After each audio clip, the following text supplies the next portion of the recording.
સમગ્ર ગુજરાતના ખૂણે ખૂણે વસતા મારા ક્ષત્રિય ઠાકોર સમાજને જય માતાજી।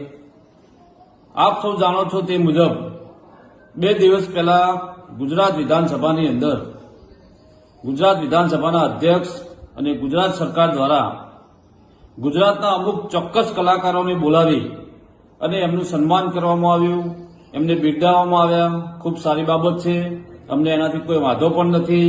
પરંતુ ગુજરાતમાં જે ક્ષત્રિય ઠાકોર સમાજના કલાકારો છે એમને આમંત્રણ આપવામાં નથી આવ્યું, એમને બોલાવવામાં નથી આવ્યા। ત્યારે આજે સમગ્ર ગુજરાતના ઠાકોર સમાજ માટે ખૂબ દુઃખદ બાબત છે। કારણ કે આપ સૌ જાણો છો એ મુજબ ગુજરાતી ફિલ્મ ઇન્ડસ્ટ્રીને જ્યારે મૃત પાયમાં હતી ત્યારે એને જીવંત કરવાનું જો કોઈને કામ કર્યું હોય તો એ ઠાકોર સમાજના વિક્રમ ઠાકોર છે, એના પછી રોહિત ઠાકોર છે, બેચર ઠાકોર છે, અશોક ઠાકોર છે, છોટે વિક્રમ છે, લખન ઠાકોર છે, સુરેશ ઠાકોર છે, રાજુ ઠાકોર છે, જોગાજી ઠાકોર છે, લેમનજી ઠાકોર છે, એના પછી અમારા તેજલબેન ઠાકોર છે, શીતલબેન ઠાકોર છે, સલોનીબેન ઠાકોર છે, તન્વીબેન ઠાકોર છે, જીગર ઠાકોર છે।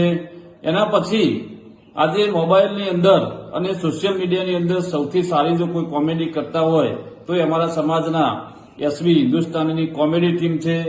ગુજરાતી ફિલ્મના ડાયરેક્ટર અમારા ગુણવંત ઠાકોર છે, જય ભવાની સ્ટુડિયોના માલિક અમારા હર્ષદસિંહ ઠાકોર છે। આટલા બધા કલાકારો હોવા છતાં, સૌથી વધારે કલાકારો ઠાકોર સમાજના હોવા છતાં ગુજરાત વિધાનસભાની અંદર એક પણ કલાકારને બોલાવવામાં નથી આવ્યા। વિધાનસભા તો ઠીક છે, પણ એની પહેલા 2020ની અંદર જ્યારે મોટેરા સ્ટેડિયમની અંદર અમેરિકાથી ટ્રમ્પ આવ્યા ત્યારે ઘણા બધા કલાકારોને ત્યાં બોલાવવામાં આવ્યા હતા, પરંતુ ઠાકોર સમાજના એક પણ કલાકારને ત્યાં આમંત્રણ આપવામાં નહોતું આવ્યું। એ પછી વિસનગરની અંદર નરેન્દ્ર મોદી આવ્યા ત્યારે ગુજરાતના ઘણા કલાકારોને ત્યાં આમંત્રણ હતું, પણ ત્યાં ઠાકોર સમાજના કલાકારોની અવગણના કરવામાં આવી હતી। ત્યારે અવારનવાર આ ક્ષત્રિય ઠાકોર સમાજના જ્યારે કલાકારોની અવગણના થઈ રહી છે ત્યારે આવનારા દિવસોની અંદર આપણા કલાકારોની કોઈ ચિંતા કરવાની જરૂર નથી। સમાજ તમારી સાથે છે અને હંમેશા જ્યારે પણ તમારે જરૂર પડશે ત્યારે સમાજ તમારી સાથે અડધી રાતે આવીને ઉભો રહેશે।